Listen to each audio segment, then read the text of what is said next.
हाँ। तो चलिए इसमें गहराई से उतरते हैं।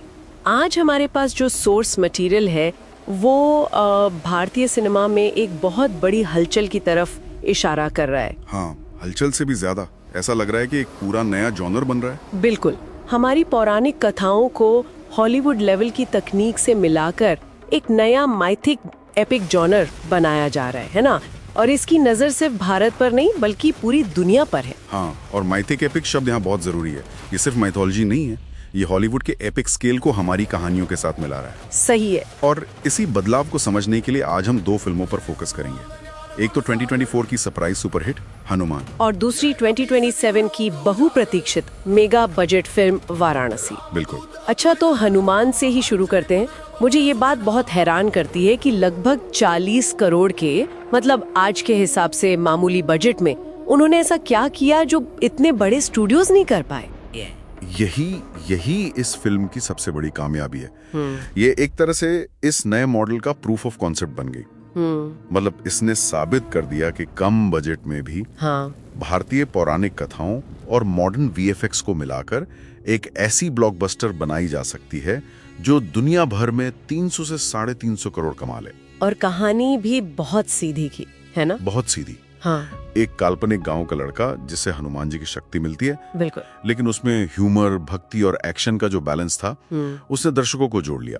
तो हनुमान ने तो रास्ता दिखा दिया, लेकिन 1300 करोड़ के विशाल बजट के साथ क्या वाराणसी उसी रास्ते पर चल रही है या कुछ बिल्कुल ही अलग करने की कोशिश कर रही है?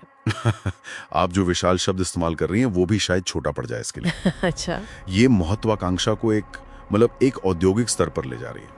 तकनीकी तौर पर यह भारतीय सिनेमा के लिए गेम चेंजर हो सकती है। कैसे? ये फिल्म्ड फॉर आईमैक्स होने वाली सिर्फ दूसरी भारतीय फिल्म है और कुछ सीन तो 400 फ्रेम्स प्रति सेकंड पर शूट किए जा रहे हैं। 1 मिनट, 400 फ्रेम्स प्रति सेकंड, इसका आम दर्शक के लिए क्या मतलब है? इसका मतलब है कि जब आप इसे आईमैक्स स्क्रीन पर देखेंगे तो आप सिर्फ मलबे को उड़ते हुए नहीं देखेंगे। हाँ। बल्कि मलबे के हर छोटे टुकड़े को, मतलब हर एक कण को क्रिस्टल क्लियर डिटेल में देख पाएंगे। ये एक सामान्य फिल्म देखने और असल में उस सीन के अंदर होने जैसा फर्क है। वाह, मतलब थिएटर में पॉपकॉर्न खाना भी भूल जाएंगे दर्शक। हाँ, और कहानी भी एक साईफाई टाइम ट्रैवल थ्रिलर है जिसमें महेश बाबू का किरदार दुनिया को बचाने के लिए अलग अलग टाइमलाइन में जाता है। लेकिन इतनी बड़ी फिल्म के साथ कुछ विवाद भी जुड़े हैं, जैसा कि हमारे सोर्स बताते हैं। हाँ, और वो विवाद भी बहुत दिलचस्प है। फिल्म के टाइटल रिवील इवेंट में कुछ तकनीकी गड़बड़ी हुई तो निर्देशक SS राजामौली ने मंच पर मजाक में कह दिया। क्या कहा उन्होंने? उन्होंने कहा, मैं भगवान में विश्वास नहीं करता, क्या वो मेरी ऐसे मदद कर रहे हैं? बस उनके नास्तिक होने की इस बात पर सोशल मीडिया पर काफी हंगामा हुआ।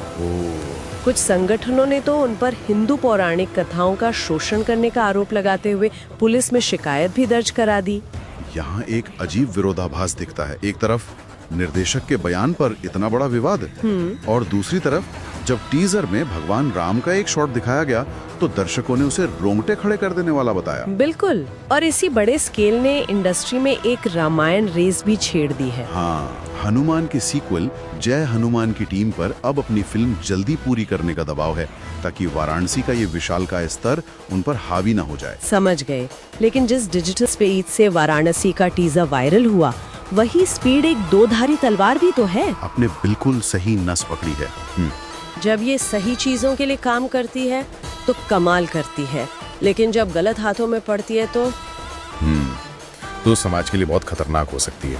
हमारे सोर्स मटेरियल में इसका एक बहुत गंभीर उदाहरण मिलता है जो मुंबई और ठाणे में फैली बच्चा चोरी की अफवाहों से जुड़ा है। हाँ, मैंने भी पढ़ा वो। समझने वाली बात यह है कि जिस डिजिटल इंफ्रास्ट्रक्चर से वाराणसी का ट्रेलर घंटों में लाखों व्यूज पाता है, उसी इंफ्रास्ट्रक्चर से ये खतरनाक अफवाहें भी आग की तरह फैलती हैं। और सोर्स में साफ लिखा है कि इन खबरों की कोई पुष्टि नहीं हुई है, ये बस एक डिजिटल पैनिक का पैटर्न है। एग्जैक्टली। तो कुल मिलाकर एक तरफ हनुमान ने एक किफायती और सफल रास्ता दिखाया है और दूसरी तरफ वाराणसी उसी रास्ते पर एक वैश्विक रॉकेट लॉन्च करने की तैयारी में है। ये भारतीय सिनेमा के लिए एक बहुत ही रोमांचक मोड़ है। और ये हमें एक बहुत बड़े सवाल पर लाके छोड़ देता है। क्या? जब एक समाज अपनी प्राचीन कहानियों को वैश्विक मंच पर दिखाने के लिए अरबों रुपए और अत्याधुनिक तकनीक का इस्तेमाल कर रहा है, तो वो उसी तकनीक से पैदा होने वाली गलत सूचना और सामाजिक घबराहट की चुनौती से कैसे निपटेगा? पौराणिक कथाओं से मिलने वाले रोंगटे खड़े कर देने वाले पल और अफवाहों से फैलने वाली घबराहट के बीच की रेखा वाकई कितनी पतली है।